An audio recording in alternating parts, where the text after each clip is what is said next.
bueno, tenemos la oportunidad de seguir con podríamos decir, con esta serie, ¿verdad?, de los concilios ecuménicos.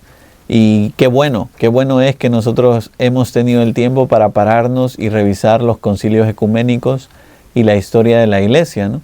Quizás algo que no me ha dado tiempo a decir en los programas anteriores es cuántas personas se han convertido al catolicismo, ¿verdad?, de otras denominaciones y de otras religiones, estudiando la historia de la Iglesia, ¿no? Que no es una historia pobre, ¿no? La historia de la Iglesia tiene 2000 años, ¿verdad? 2000 años. Entonces, de una sabiduría enorme, ¿no? Por eso creo que no estamos perdiendo el tiempo nosotros repasando la historia de los concilios ecuménicos, ¿no? Aunque en algunos momentos se vuelva un poco tedioso y alguno de ustedes esté pensando, padre, esto es mucha historia y muchos datos y muchos personajes, pero es importante que lo hagamos, ¿no? Y créanme, ya estamos en torno al final de la lista de los concilios ecuménicos. Cuando terminemos los concilios ecuménicos, vamos a empezar otro recorrido apasionante por el magisterio de la Iglesia, ¿no? Y lo vamos a hacer de adelante para atrás. Vamos a empezar con los documentos del Papa Francisco, aunque yo estoy rezándole a Dios para que cuando hagamos el programa de los textos magisteriales, el Papa León haya publicado algo y podamos empezar con algo del Papa León, pero como Dios quiera, ¿no? Si no, empezamos con el Papa Francisco para atrás y vamos repasando cosas para aprender, ¿no?, de la historia de la Iglesia. Bueno, ¿les parece? Vamos a empezar con una pequeña oración. En el nombre del Padre, y del Hijo, y del Espíritu Santo. Amén.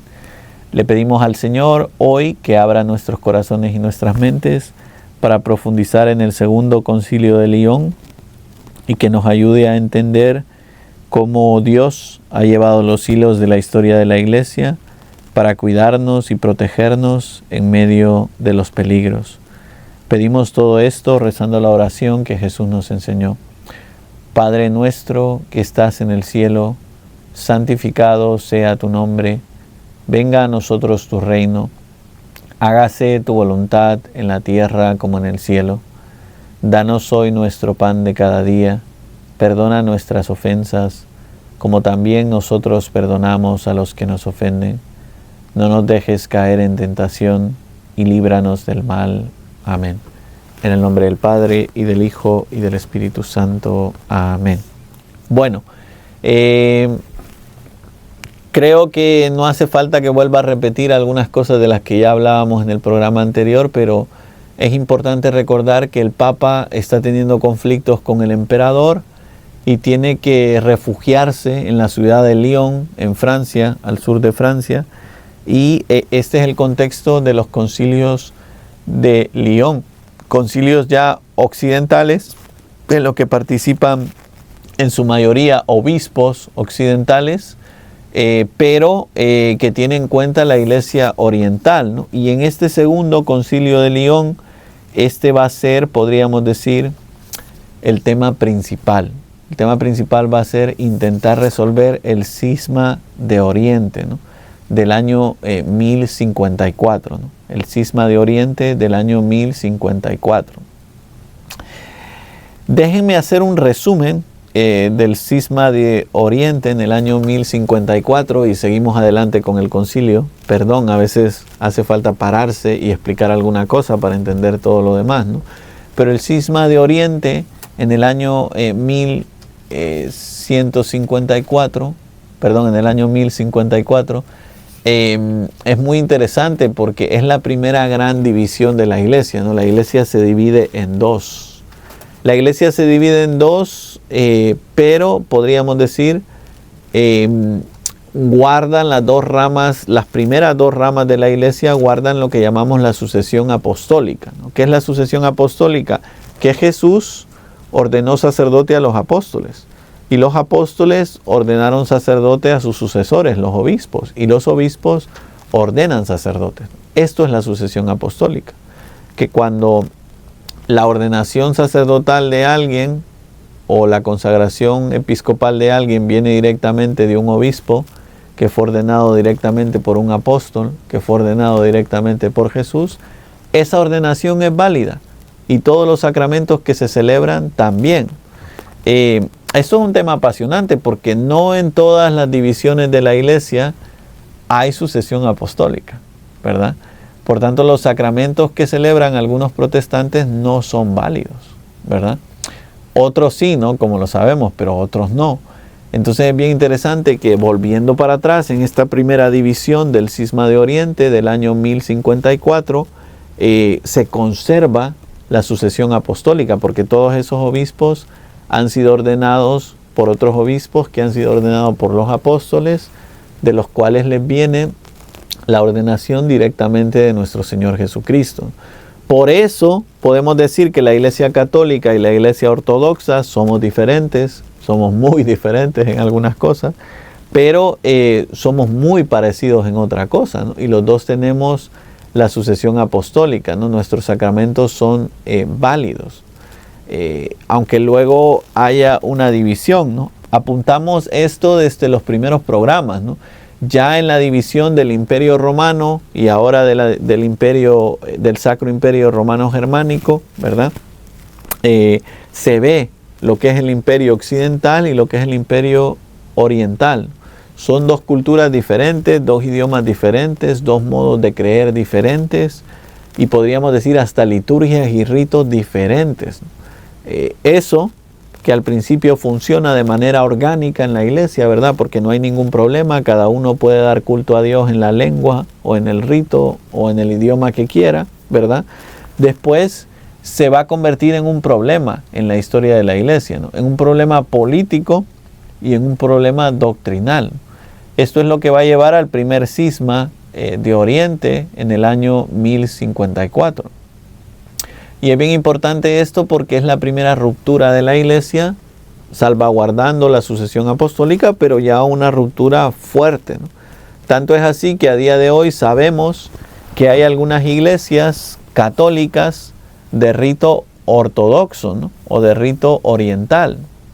Están los coptos, están los maronitas, están las iglesias ucranianas, rusas, ¿verdad? Que son iglesias católicas, pero que celebran el culto en su idioma y en su rito, ¿no? Si uno va a una misa de rito maronita, por ejemplo, ¿es una misa católica? Sí. ¿Se celebra igual que la misa a la que nosotros vamos? No, ¿verdad? El rito cambia totalmente, ¿no? Hay otra lógica dentro de la liturgia, pero sigue siendo una misa católica, ¿no? Entonces, hay una división ahí que es difícil de entender porque están los católicos de ritos orientales que existen, aunque son iglesias muy pequeñas, ¿verdad? Y están los ortodoxos, que son otra cosa, ¿no? Los ortodoxos son no católicos, ¿no? Es otra división de la iglesia que guarda la sucesión apostólica, pero que no es propiamente la iglesia católica. Es una división de la iglesia católica. Y esto es bien interesante, ¿no? El Código de Derecho Canónico, que es la regla universal de la iglesia, dice que nosotros los católicos en peligro de muerte podemos recibir los sacramentos de un sacerdote ortodoxo. Y también dice que los ortodoxos pueden recibir los sacramentos de un sacerdote católico.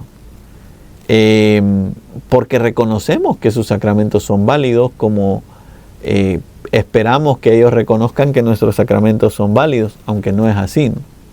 Para los ortodoxos, ustedes y yo somos herejes, ¿no? Ellos nunca van a venir a nuestras iglesias y nunca, bueno, venir a nuestras iglesias quizás sí, ¿no? A veces se ve en alguna celebración de los obispos algún patriarca ortodoxo que viene, ¿no? O el Papa, a veces vemos al Papa con algún patriarca ortodoxo, porque hay una cierta comunión, ¿no? Una cierta, podríamos decir, hermandad entre la Iglesia Católica y la Iglesia Ortodoxa. Ahora, el problema es que en sus ramas más radicales la Iglesia Ortodoxa no reconoce los sacramentos de la Iglesia Católica. Y para muchos de ellos nosotros somos herejes, ¿no? Nos suelen llamar papistas, ¿no? Porque la diferencia entre la Iglesia Católica y la Iglesia Ortodoxa es que nosotros creemos en la autoridad y en el primado del Papa. Ellos no. Ellos creen que cada iglesia local tiene su patriarca y esa es la autoridad. No hay necesidad de una cabeza visible que sea el Papa, ¿no? Esta es, podríamos decir, la razón principal por la que se separó la Iglesia Ortodoxa de la Iglesia Católica. Hay otras cuestiones disciplinares y doctrinales, ¿verdad?, que ya no son tan importantes, pero que también nos separan. Una de ellas es el celibato, ¿no?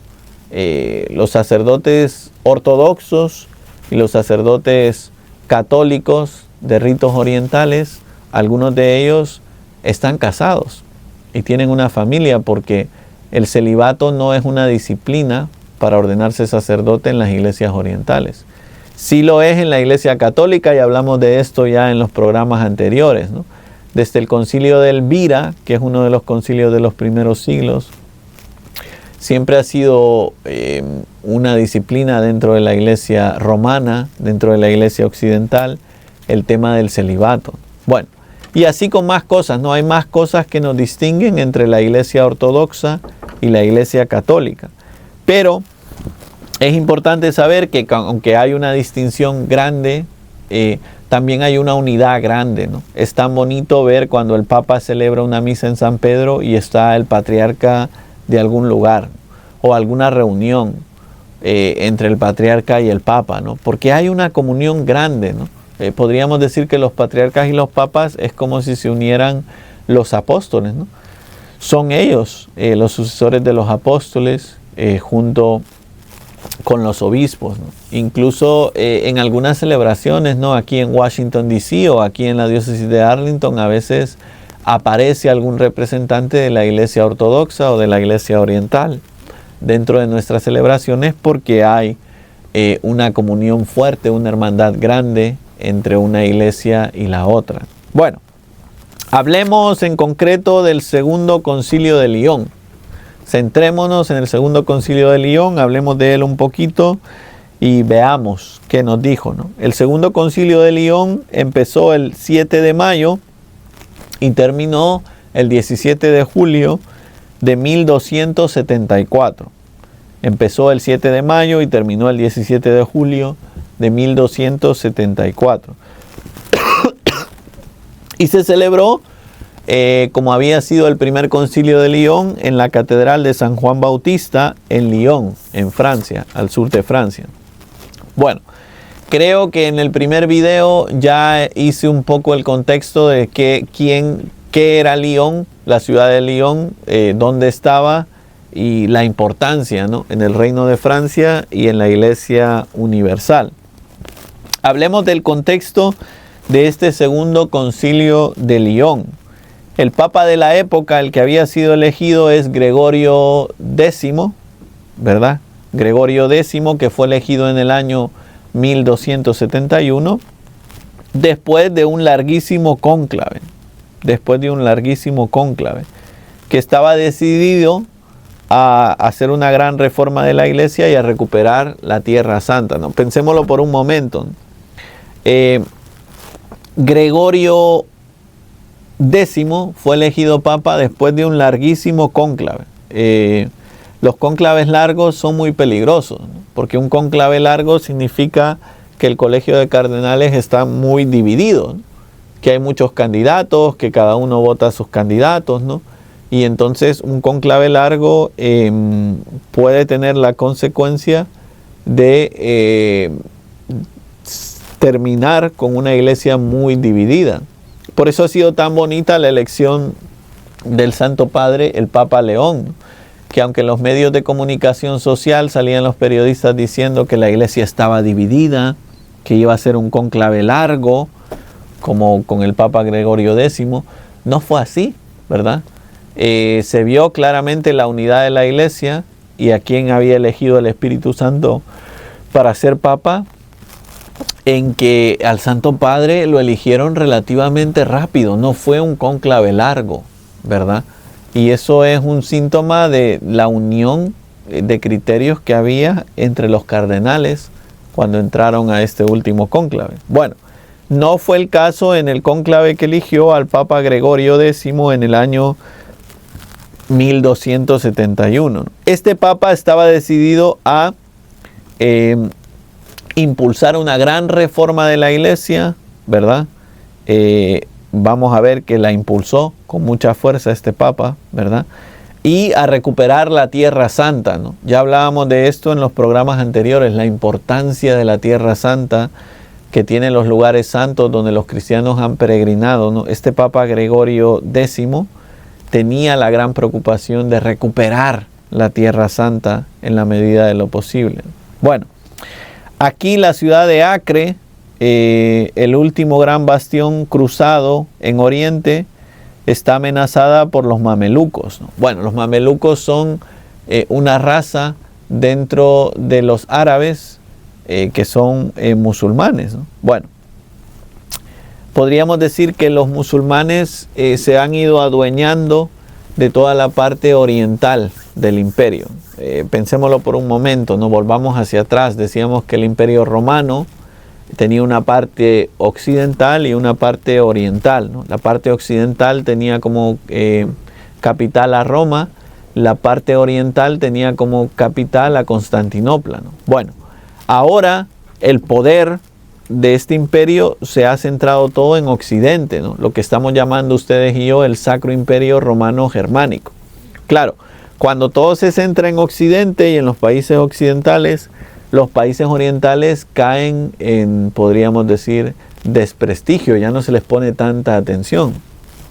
Y hablábamos antes de ese poder emergente que son los árabes, los musulmanes, que van a ir conquistando todo el imperio oriental. Basta ver hoy cómo está el mundo, ¿verdad? Constantinopla ahora mismo está en Turquía. Turquía es un país árabe, ¿no? Y en su mayoría musulmán, podríamos decir. Pero esos lugares eran lugares cristianos, ¿no? Que fueron siendo conquistados por los árabes, ¿no? Esta va a ser la gran lucha en este siglo, ¿no? Entre el imperio cristiano y el imperio árabe, ¿no? O el imperio musulmán. Y como les decía antes, la ciudad de Acre va a ser el último bastión o el último lugar del imperio oriental que está siendo amenazado por los árabes, ¿no? Y el Papa tiene la gran preocupación no solo de hacer una gran reforma de la iglesia, sino también de recuperar esa tierra que nos han robado los árabes, ¿no? Sobre todo la tierra santa, ¿no? Los lugares santos, el lugar donde nació, vivió su ministerio público, murió y resucitó Jesús. Bueno, también, además de este gran problema político, hay que sanar ese primer cisma de Oriente del año 1054, del que he gastado muchos minutos de este programa hablando, y me remito a lo que he dicho, ¿no? Bueno, el Papa quiere sanear eso. El Papa quiere que la iglesia se vuelva a unir, ¿no? El imperio oriental y occidental, la iglesia ortodoxa y la iglesia católica. Quizás una de las particularidades más grandes de este concilio fue que es uno de los concilios medievales con mayor participación internacional.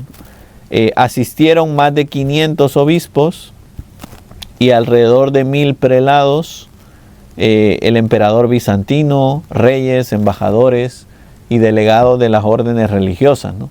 Casi que podríamos decir fue el concilio más grande que ha habido hasta ahora de la historia de la iglesia.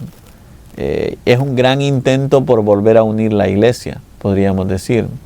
Y tiene mucha lógica, ¿no? Si el Papa quiere una reforma de la iglesia, si el Papa quiere recuperar los territorios que nos han robado los árabes, sobre todo la Tierra Santa, pues tiene que unir primero a la iglesia, ¿no? Para poder hacer esto. Los protagonistas de este concilio son desde luego el Papa Gregorio X, que convoca el concilio y es el presidente y el director de este segundo concilio de Lyon. También el patriarca, el emperador bizantino, Miguel VIII, que es el emperador bizantino, que envió delegados a este segundo concilio de Lyon para sellar la unidad. Fíjense que este es un dato muy bonito, ¿no? Después del primer cisma de Oriente, en el año 1054, hay una gran guerra entre los emperadores de Oriente, los patriarcas orientales y el Papa y Occidente, ¿no? Casi que se ven como rival. En este momento hay buena fe de parte del Papa Gregorio X y de parte del emperador Miguel VIII, ¿no? Para que se vuelva a unir la iglesia. Porque la unidad de la iglesia es muy importante, ¿no?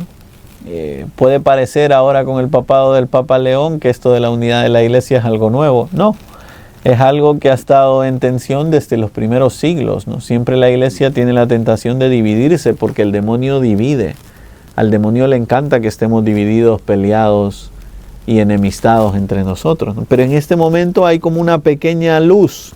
Tanto el Papa como el emperador tienen la buena voluntad de volver a unir las iglesias, ¿no? Entonces, vamos a ver que fue un intento fallido hasta cierto punto, ¿verdad? Aunque se trabajó mucho por la unidad de la iglesia, pero la buena voluntad vuelve a dar mucha esperanza en este tema de la unidad de la iglesia, ¿no? Bueno, la delegación bizantina está precedida por el patriarca José I y representantes teológicos que aceptan la formulación latina del filioque y el primado papal.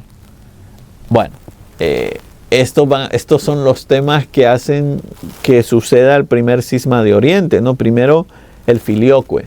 Ya lo expliqué en otro programa, pero voy a hacer una explicación muy corta, ¿no? Nosotros en el credo los domingos decimos que procede, cuando hablamos del Espíritu Santo, decimos que procede del Padre y del Hijo, filioque. Filioque significa literalmente traducido y del Hijo, ¿no? Del Padre y del Hijo. Los orientales no dicen esto. En su credo los orientales dicen que procede del Padre, punto. Porque el Padre es el origen de todo, ¿no? Nosotros los occidentales decimos y del Hijo porque en la Trinidad está unida, ¿no? En la Trinidad hay una comunión. Claro que nosotros entendemos que el origen es el Padre, ¿verdad? No pensamos nosotros que el origen es el Hijo, pero decimos y del Hijo porque hay una comunión, una unión. Y este pleito teológico de si era que el Espíritu Santo procede solo del Padre, como decían los orientales, o el Espíritu Santo procede del Padre y del Hijo, como decíamos los occidentales, fue un problema lingüístico, ¿verdad? Que en algunos momentos se convirtió en un problema teológico, pero que se explicó, ¿verdad? Y en este segundo concilio de León, los delegados bizantinos, ortodoxos, ¿verdad? El patriarca José I y los representantes teológicos aceptan la explicación teológica del filioque, ¿verdad? De la iglesia occidental y la primacía papal. Fíjense que esto es muy bonito porque ya se puede ver que explicándolo se puede entender, ¿no? Aunque hay una cierta tensión y vamos a ver que aunque ellos lo aceptaron, después en la práctica no se aceptó, ¿no? Y la iglesia no volvió a unirse, pero podemos ver aquel refrán español tan cierto que hablando se entiende la gente, ¿no? Muchas veces tenemos problemas porque no entendemos lo que nos está diciendo el otro. Y tenemos que decirle, a ver, explícame lo que estás diciendo, ¿no? Y es lo que pasó en el segundo concilio de León. La representación bizantina vino a escuchar las explicaciones occidentales sobre el filioque y sobre el primado papal y las aceptaron, ¿no? Podríamos decir que el segundo concilio de León volvió a unir la iglesia de manera teórica, ¿no? En teoría, la iglesia se volvió a unir en el segundo concilio de León. En la práctica no, porque ya era irreconciliable, ¿no? Volver a Occidente y hacer que las iglesias se volvieran a unir.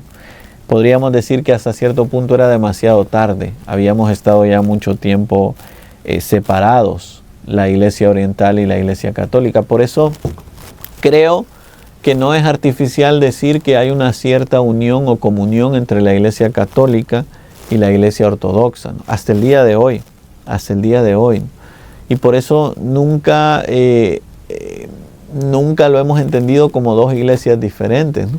Siempre hemos salvaguardado que somos una y la misma iglesia, ¿verdad? En la medida en que nos explicamos los unos a los otros nuestra fe, ¿no? Bueno, también vinieron reyes y embajadores, Felipe III de Francia, Jaime I de Aragón, Eduardo I de Inglaterra, ¿verdad? Y también algunos enviados de Alfonso X de Castilla, ¿no? Que era parte de los reinos de España. Bueno, De las órdenes religiosas, pues vinieron dominicos, franciscanos, hospitalarios, templarios, etc. Y teólogos destacados. Aquí me quiero parar un momento, ¿no? Hay un teólogo en la historia de la iglesia al que llamamos el teólogo.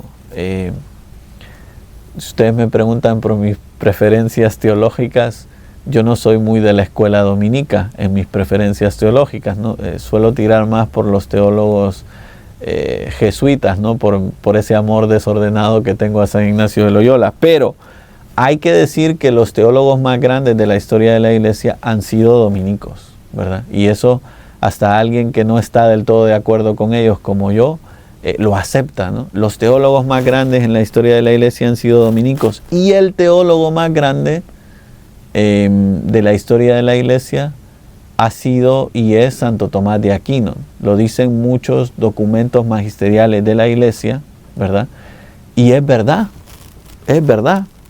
Yo no estoy de acuerdo con Santo Tomás de Aquino en todo lo que dice teológicamente, ¿no? Pero tuve la oportunidad y el lujo de, cuando estaba en el seminario, leerme casi toda la Suma Teológica, ¿no? Que es el libro que él escribió para enseñar teología. Y debo decir que aprendí muchísimo estudiando la Suma Teológica, ¿no? Porque es una síntesis, un resumen muy grande de toda la teología, ¿no?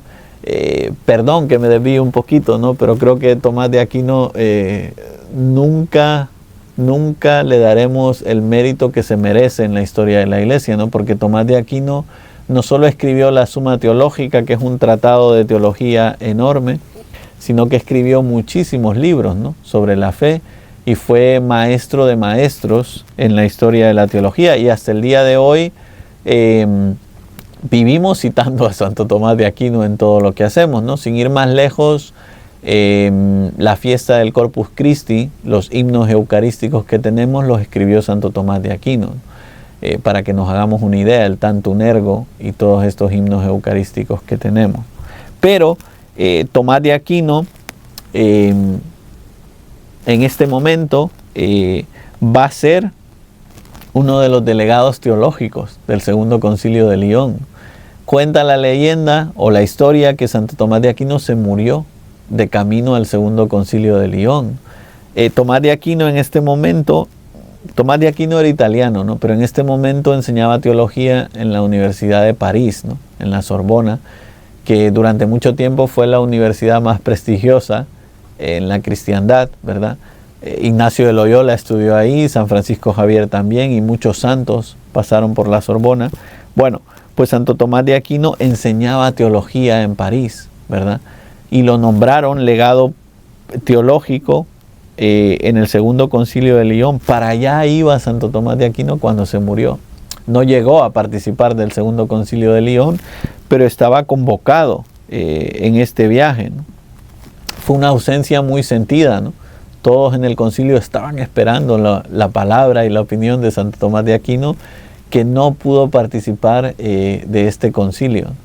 Y tuvo una muerte un poco misteriosa, ¿no? Casi que podemos decir que Dios no quería que participara del concilio, ¿verdad? Porque se murió de camino al Segundo Concilio de Lyon.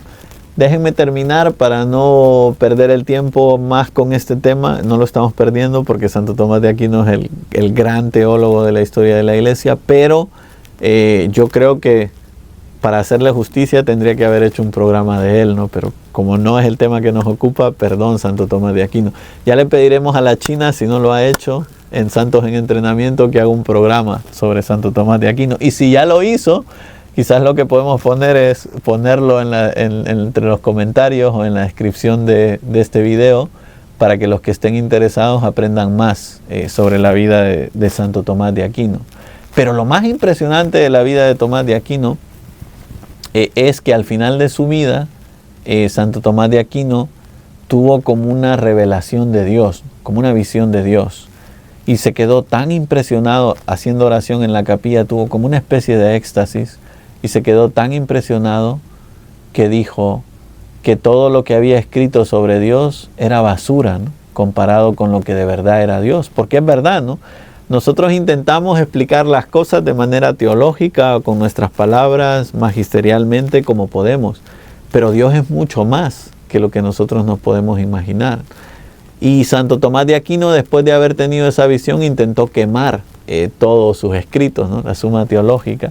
Gracias a Dios y a los santos dominicos, pues se salvaron la mayoría de los escritos de Santo Tomás de Aquino, aunque no todos, algunos sí se quemó. Y Tomás de Aquino ya no volvió a escribir. Desde entonces decidió ya no volver a escribir. Se murió sin escribir la última parte de la Suma Teológica, que la escribió su secretario, ¿no? Un tal Reginaldo, que terminó la parte moral de los sacramentos sobre la Suma Teológica. Entonces, fíjense, ¿no? La experiencia fuerte que tuvo Santo Tomás de Aquino de Dios, que se dio cuenta que aunque él fuera el gran teólogo de la historia de la Iglesia y habría escrito muchas cosas, no se asomaba a lo que de verdad era Dios. Se sintió indigno de seguir hablando de Dios después de esa visión que tuvo Santo Tomás de Aquino de Dios. Por eso la vida de oración es tan importante, ¿eh? No podemos ser nosotros intelectualistas o intelectualoides pensando que solo con saber y aprender cosas. Eso es muy importante, hay que saber y aprender cosas, pero eso tiene que ir acompañado de la vida de fe, ¿no? Cuentan de Tomás de Aquino que muchas veces cuando estaba escribiendo en su escritorio estaba cerca del sagrario, ¿no? o cerca del Santísimo. Hacía lo mismo San Juan Pablo II y han hecho eso mismo muchos santos, ¿no? ¿Por qué? Porque es Dios el que nos inspira las cosas, ¿no? No es nuestra inteligencia, es la sabiduría que viene del cielo la que nos inspira las cosas que sabemos. Bueno, cierro paréntesis sobre Santo Tomás de Aquino y seguimos adelante con este segundo concilio de Lyon, ¿no? Tomás de Aquino que muere de camino al segundo concilio de Lyon y no puede participar, ¿no? Una muerte misteriosa porque cuentan que iba en su pequeño burrito o caballo y que se dio un golpe en la cabeza con un árbol y se nos murió Santo Tomás de Aquino. Entonces podríamos decir hasta cierto punto una muerte misteriosa. Bueno, sigamos adelante, ¿no? Este segundo concilio de Lyon promulgó 31 cánones. Yo voy a hacer un resumen de algunos de ellos porque no nos da tiempo a ver los 31 cánones, pero hagamos un resumen sobre ellos, ¿no? Los primeros cánones nos hablan sobre la unión con la iglesia griega o con la iglesia ortodoxa. Se proclama la unión, fíjense qué bonito, ¿no? El concilio proclama la unión entre la iglesia latina y la iglesia bizantina o la iglesia ortodoxa. Como decíamos antes, se logra la unión en sentido doctrinal, no en sentido práctico, porque después van a volver los delegados a las iglesias bizantinas ortodoxas y no va a pasar nada, ¿no? Vamos a seguir divididos como dos iglesias. Pero en sentido doctrinal se logra la unión entre la iglesia ortodoxa y la iglesia católica, ¿no? La iglesia latina y la iglesia bizantina, ¿no? O la iglesia occidental y la iglesia oriental. Por tanto, podemos decir que aunque ahora estemos divididos, hay una unión doctrinal entre las dos iglesias, hay una comunión muy fuerte entre los católicos y los ortodoxos. El emperador bizantino acepta que al credo se le ponga el filioque, ¿no? Que el Espíritu Santo procede del Padre y del Hijo, ¿no? Y se acepta también el primado papal en las iglesias occidentales. Como decía antes, en la práctica esto duró poco, ¿no? Porque volvieron los legados los legados ortodoxos del concilio, declararon lo que había pasado y en la práctica nunca se llevó a cabo. Pero podemos decir que es muy bonito ver que existió este intento de unión de la iglesia oriental y la iglesia occidental, ¿no? Y que se llegó a la comunión, por lo menos en lo doctrinal, ¿no? Lo cual ya nos muestra cómo nuestras doctrinas son muy parecidas, si no la misma, ¿no? Entre la iglesia católica y la iglesia ortodoxa. Bueno, se organiza una nueva cruzada también en este concilio, ¿verdad? El plan es liberar a la Tierra Santa de los impuestos eclesiásticos y la creación de un fondo de administración para la Santa Sede, ¿no? Y esto es algo muy importante, ¿no? La Santa Sede necesita un presupuesto, necesita dinero para sacar adelante la cruzada y tantas cosas. Hasta el día de hoy esto es verdad, ¿no? La Santa Sede vive del presupuesto que hay, ¿no? mantener la Basílica de San Pedro, los museos vaticanos y los lugares que tiene la iglesia en Roma cuesta dinero. ¿Y de dónde sale ese dinero? Pues cuando uno va a los museos vaticanos le cobran a uno por entrar. Y yo me acuerdo que cuando yo fui, no sé cuánto costará ahora, ¿no? Pero cuando yo fui era relativamente caro, ¿no? Valía como 30 euros y la gente se quejaba. Pero yo pensaba, ¿y cómo piensa la gente que mantiene en los museos vaticanos, ¿no? Porque ahí dentro hay hasta momias, ¿no? Que han traído de Egipto en el Museo Vaticano, que son obras de arte maravillosas. Pues viven del dinero que reciben, ¿no? Entonces la Santa Sede tiene que tener esos fondos para administrar todas estas cuestiones. Luego se reforma otra vez el tema del cónclave y se establecen normas estrictas para la elección papal. ¿Por qué? Volvamos hacia atrás al principio de este programa, ¿no? La elección del Papa Gregorio X en el año 1271 había sido un cónclave larguísimo y la iglesia estaba muy dividida. Entonces, para evitar eso, se hace una reforma del concilio, ¿no? ¿Qué se reforma? Número 1, clausura de los cardenales sin comunicación externa, ¿no? Esto es algo muy importante incluso para el cónclave de hoy, ¿no? Cuando los cardenales entran en el cónclave, tenemos esto vivo por la elección del Papa León, pero lo primero que se hace es una procesión después de la misa proeliyendo pontífice. Se hace una procesión desde la Basílica de San Pedro hasta la Capilla Sixtina. Van los cardenales de dos en dos y se va cantando el Veni Creator Spiritus, ¿no? O el Ven Espíritu Santo, para invocar al Espíritu Santo en el cónclave. Y los cardenales entran en la Capilla Sixtina y prestan juramento, ¿no? Yo en esta última elección estuve viendo online el juramento, ¿no? Pasa cardenal por cardenal, pone su mano en el libro de los evangelios y juran no contar nada de lo que va a pasar en el cónclave, ¿verdad? Aunque luego pasa lo que pasa.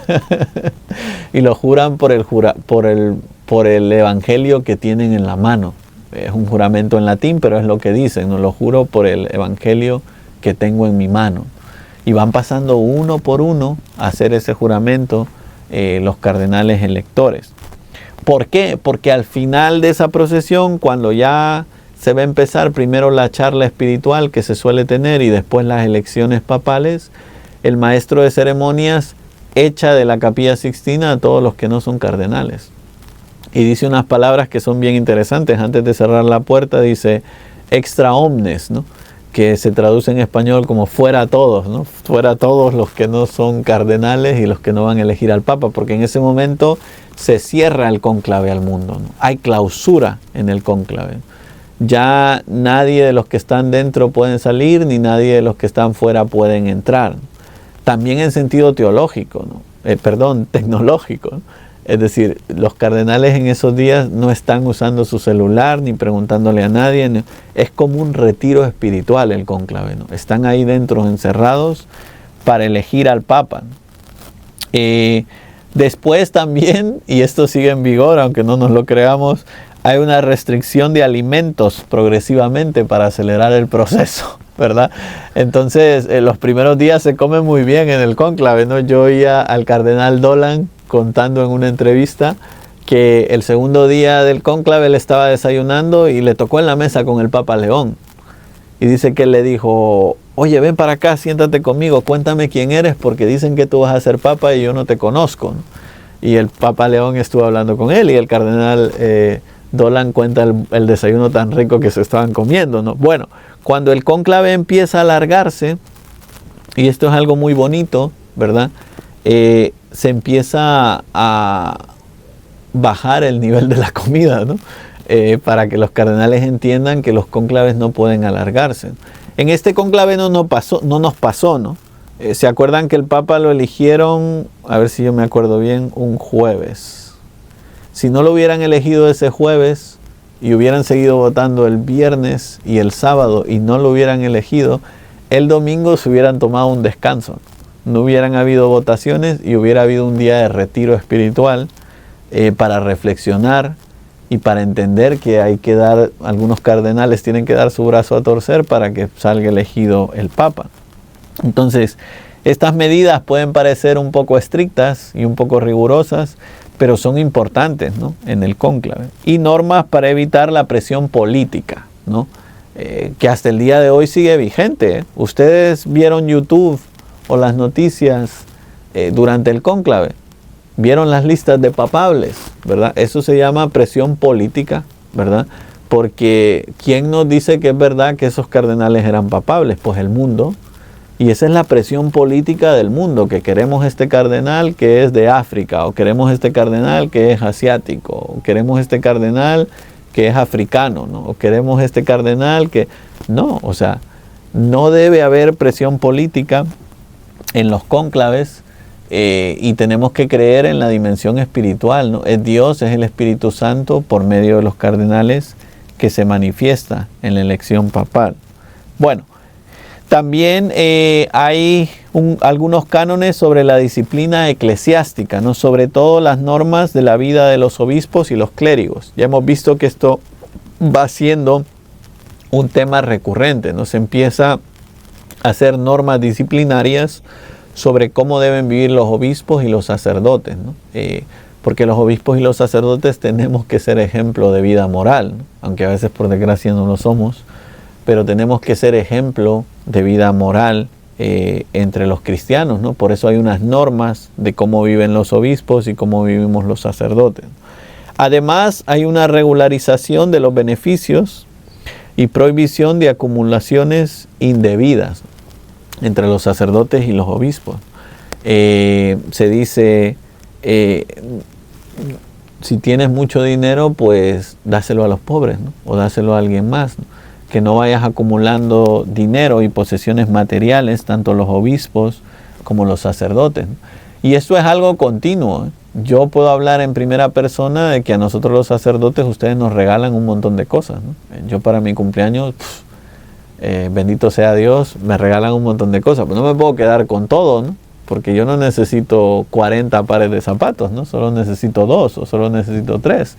Entonces, uno como sacerdote pues también tiene que ir viendo y revisando su vida para vivir dentro de la simpleza y de la simplicidad evangélica, ¿no?, que nos pide nuestra vida, ¿no? Y creo que es algo que todos hacemos, ¿no? En estos días que se mudó el padre Daniel y que vino el padre Robert a Todos los Santos, pues uno ve, ¿no?, una mudanza, decimos en el seminario y es verdad, es como un incendio, ¿no?, porque uno pierde la mitad de las cosas que tiene, ¿no?, porque bueno, uno tiene que empacar sus cosas e irse, pues uno tiene que donar alguna de las cosas o regalar alguna de las cosas porque no las necesitamos. Y por eso las mudanzas son buenas, ¿no? No solo porque así el corazón no se nos apega a esta persona o a esta parroquia, ¿no?, sino también porque así nos desprendemos de las cosas materiales. Bueno, también hubo una reforma de las órdenes religiosas en esta época, ¿no? Examen de la orden religiosa y en algunos casos incluso la supresión, es decir, acabar con algunas órdenes religiosas. Habían tantas órdenes religiosas que se eligió cuáles órdenes religiosas se iban a quedar, ¿no?, y cuáles no. Y por último, también hubo como una pequeña extensión de la relación entre la Iglesia Oriental y los mongoles, ¿no? En este momento, claro, en el mundo están pasando muchas cosas, hablamos de los árabes, pero no hablamos de los mongoles. Los mongoles son un imperio que está en auge en Asia, ¿no?, en Oriente, ¿no?, y que están conquistando muchos países, ¿no? Como en Europa hubieron bárbaros y como ahora están habiendo musulmanes, árabes, así también en Asia empiezan los mongoles a conquistar muchos territorios cristianos, ¿no?, dentro de Asia. Pues empiezan a ver la recepción de embajadas y alianzas con los mongoles y con los árabes, con los musulmanes. ¿Por qué? Porque hay que tener algún diálogo, aunque no sean cristianos, aunque no sean de nuestra religión, aunque no crean en lo mismo que nosotros, hay que tener alguna especie de tratado o diálogo con ellos para que haya paz en los territorios. Entonces, fíjense, aquí empieza ya a gestarse el gran papel que va a tener la Santa Sede en la diplomacia alrededor del mundo, ¿no? Son los imperios, es el Sacro Imperio Romano Germánico, el que empieza a tener embajadas en otros lugares y relaciones diplomáticas con otras religiones y con otras culturas, ¿no? Y esto va a ser muy importante para la historia de la humanidad, porque hasta entonces esto no había existido, ¿no? Y es el Evangelio el que hace que esto sea posible, ¿no? La humanidad del Evangelio, ¿no? Por eso no tenemos que tener miedo de ser cristianos, ¿no? Muchas veces nosotros somos cristianos acomplejados. Tenemos amigos que no son cristianos y nos da como pena o vergüenza decir que somos cristianos. Pues no, tendría que ser al revés, ¿no? Tendríamos que estar orgullosos de ser cristianos, porque la Iglesia Católica no ha hecho más que humanizar el mundo, ¿no? Que hacer que la sociedad progrese, ¿no?